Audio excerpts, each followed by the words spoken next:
সালামু আলাইকুম। দেশবাসীর কাছে আমার আবেদন, আমাদের দেশের স্বাধীনতা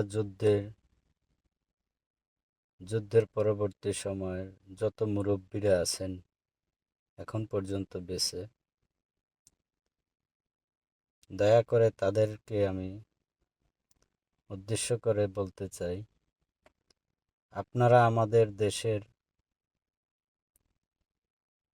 যেসব বিষয়ে জানেন বা জানতেন,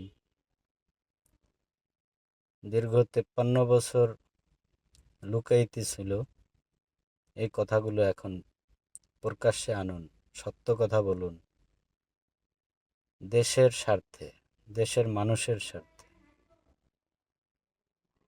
বহু বছর এরকমের চলে গেছে যারা সত্য কথাগুলো বলেননি। এখন কিছু লোক বলতেছে, সামান্য কিছু, তাও বেশি সংখ্যক মানুষ তাদের বিরোধিতা করতেছে। এজন্য আমি মনে করি সত্য কথাগুলো যদি প্রকাশ পায় এবং আমাদের সত্য ইতিহাসগুলো আমরা জানতে পারি, আমাদের দেশের মানুষ জানতে পারে, তাহলে আমাদের দেশে হানাহানি, মারামারি, বিভেদ থাকবে না। এখনো এদেশের মানুষের ভিতরে বিভেদের বিভিন্ন রকমের জায়গা আছে, যেগুলো থেকে সমাধান পাওয়া খুবই কষ্ট বা দুঃসাধ্য ব্যাপার।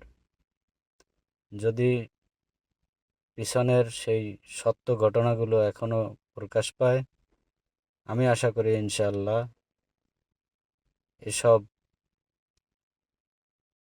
দুষ্কৃতিকারীদের বিভেদ নিরসনে আসবে ইনশাআল্লাহ। আল্লাহ হাফেজ।